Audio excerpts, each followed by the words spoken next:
सुधीर गायकवाड आणि आम्ही जोडीने काम केलेलं आहे. मी सुद्धा कार्यकारी अभियंता होतो.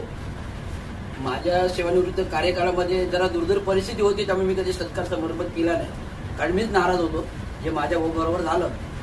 परंतु सुधीर गायकवाड, विकास ढोले, मोहन कलाल, रवींद्र शिंदे एक आमची डिग्री होल्डरांची एक चेन होती. म्हणजे महानगरपालिकेत काही अन्याय अत्याचार असेल ते लोक बोलायचे, रवी काहीतरी तू कर, तू काहीतरी कर, तूच करू शकतो.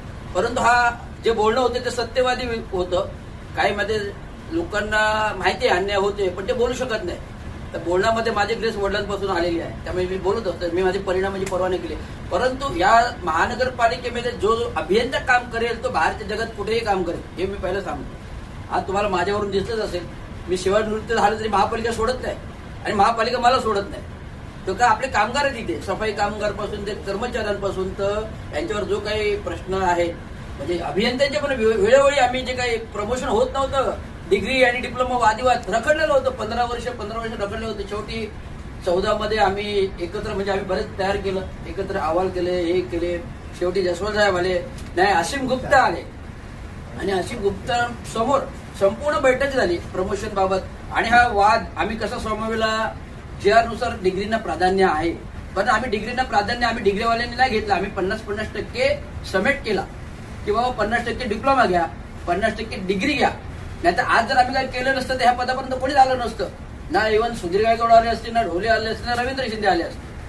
हा दुर्धर परिस्थिती होती. आता मी तर मागासवर्गीय असून मला पदोन्नती दाबली, खाल्ली. आता पदोन्नती वाले त्यांनी खाल्ली ते आज रिटायर होते, तो भाग वेगळा. परंतु आज जे दुरंधर परिस्थितीमध्ये फार चंद्रशेखर साहेबांपासून जे लोकांनी काम केले हे वाखण्याजोगं आहे. आणि आज ठाणे शहराला जे स्वरूप आहे विकास डेव्हलपमेंटचा, इन्फ्रास्ट्रक्चरचा, आणि जे का आपण स्मार्ट सिटी सेल, मला वाटतं सरकार आल्यानंतर 2014 मध्ये सरकार आल्यानंतर फॉर्म केला, बरोबर आहे. काही रिफॉर्म आले, काही स्मार्ट सिटी सेल झाले, देवेंद्र फडणवीस आले, तेव्हा हा सेल फॉर्म झाला. आणि सेल मार्फत जे काही प्रकल्प केले ते नाविन्याजोगे आहेत.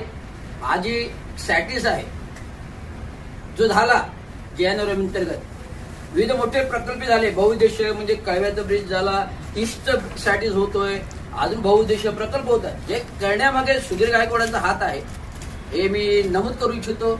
आणि मी मुद्दाम तारीफ नाही करत. जिथे चांगलं काम आहे तिथे चांगलं बोलतो, आणि तिथे मित्र जरी असेल खोटं काम केलं त्याला मी लाटाळणार, ही माझी भूमिका आहे. आणि ठेवायला पाहिजे. म्हणजे मित्र आहे म्हणून गाजरे सोडून देणे, पण जे चुकीचं आहे ते चूक दाखवायला आपल्याला बाबासाहेबांनी शिकवलंय. जो चुकीवर बोलेल तोच आपलं अस्तित्व घडवेल, नाही ते कसले बाबासाहेबांचे संविधानात राहतात. म्हणून आज या प्रसंगी सेवानिवृत्तीच्या दुर्धर 34 वर्षाचा का 35 वर्षाचा कालखंड असेल तर निष्कलंक म्हणजे भ्रष्टाचार मुक्त म्हणेन. पण मध्ये जी काही परिस्थिती आली ती राजकीय होती, त्यांच्यावर पण आली, माझ्यावर पण आली, पण ती राजकीय होती. परंतु आमच्याकडे कामामध्ये कुठेही शाळा गोंधळ नाही. टीट फॉर टॅट, जिथे जागेवर जे आहे ते सत्य, हे नाही ते नाही, असे बोलणारे व्यक्तिमत्व सुधीर गायकवाड आहेत, रवींद्र शिंदे आहेत, ढोले साहेब आहेत, मोहन कलाल आहेत. म्हणून तर आज ते सर्वप्रथम चर्चेमध्ये आहे. त्यापैकी सुधीर गायकवाड जास्त चर्चेमध्ये बीएसपी की अजूनपर्यंत साथ नाही जोडली. शेवटपर्यंत आलं तरी ऑर्डर द्यायचा आहे. त्यामुळे चांगल्या प्रकारे काम केलं, चांगल्या प्रकारे सेवानिवृत्ती होते, ह्याच्यामध्ये मोठा आनंद आहे. तर भावी पुढील त्यांनी ऍक्टिव्ह राहावं, हेच माझी शुभेच्छा आहे.